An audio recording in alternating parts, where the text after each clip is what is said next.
Bethenny Frankel. Where can I begin with who this is? If you watch Real Housewives of anything, Real Housewives, if you're familiar with the franchise, the Real Housewives of XYZ, you probably know who Bethenny Frankel is. She's part of the New York edition, but that's not how she got started. She actually, let me pull up a picture of her so we know who the heck we're talking about. And this is just like a review. I see some people say, yeah, she makes skinny margaritas, skinny wine. Yep.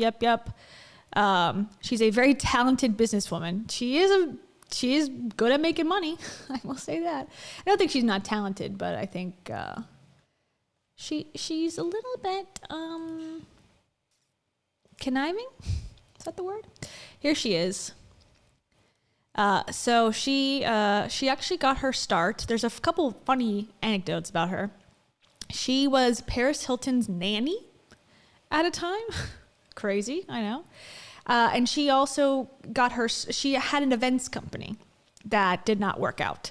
And that's the first connection to Rachel that I wanted to point out, that she lived in LA. That's where she was Paris Hilton's nanny, I guess. And then she also was Jerry Bruckheimer's assistant for some period of time while she was launching her events company in LA. Didn't keep doing that, but I think because she has that event planner mindset, she got onto The Apprentice Martha Stewart edition. That's where she hit like the big time, in essence, and she came in second place.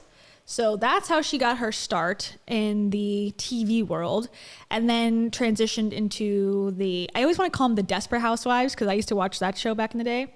But she's and the Real Housewives, not the desperate ones, the real ones, not the scripted show with Felicity Huffman. So, okay, so that's her. Let's go to her website. And this is all going to culminate in why she's relevant today, I swear. Possibly. Basically, she has changed her persona a few times as well, just like Rachel has. And she has, I think, turned herself into a relatable queen. But in reality, we all fucking know by now that someone with $100 million is not relatable to most people, in my personal professional opinion. I am not a medical authority, but I'm not a business authority, but here is what I think. No, and she had a show as well. She had a talk show after one of the seasons of The Desperate Housewives, The Real Housewives, and it did not last. It was Mel Robbins also had a show like that, a daytime talk show that didn't pan out. So I think some of these self-help people, they convince media executives that they're very popular, and then in reality they only have the same group of diehard fans that cycle in and out from MLMs and things.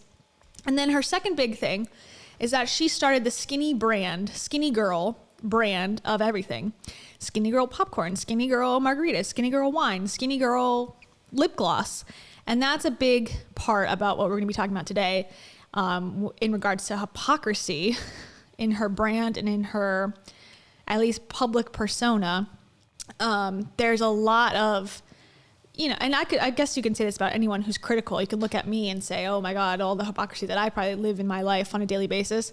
But I think when you start to call people out for certain things or call other public figures out, like Bethenny's doing now, it's hard not to look at that person and go, okay, well, are your hands clean here? And the answer to me is absolutely not. And that has to do with Skinny Girl literally being a brand that is for weight loss, which is okay. I'm not going to fault you for that, but, stands by the message of Skinny Girl is best.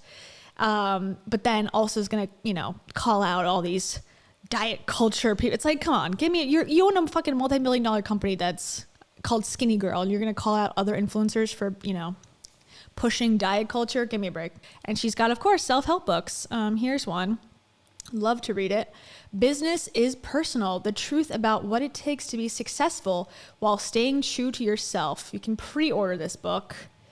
So that's exciting. And there's also some diet books. If you want to be thin, you can read her book. And so just again, like, I'm going to, like, you know, make fun of the website for a second. Here's the spot directly for me that she put in this website for live stream purposes. It's just a little all over the place for like a mogul, for a media mogul like herself. It's a little bit confusing. Oh, I was going to say, there's a show on HBO Max called The Big Shot with Bethenny. It's a reality show similar to The Apprentice. I bet because she was on The Apprentice Martha Stewart edition that she wanted to create her own when she hit it to the big time. It came out in 2021. It was a nightmare. If you have time and you're interested in this person's personality, I think it's clearly in the show. Some of it was refreshing in the sense of she hated everybody, and she was very clear about that. And sometimes I think of things about people, I'm like, God, that bothered me, or, oh, God, that was annoying. And she seems to just blurt it out. But then it crossed into a line of, like, I think, sort of harassment and belittling people who are trying to work for her on camera on national TV. And then, and her, I don't know. Ultimately, I don't think that person, even the one that won, even like works for her anymore. I don't know for sure. I haven't seen her around, the woman around who won. And it was just sort of a cluster, the whole show. So if you have some time, you can watch that. Okay.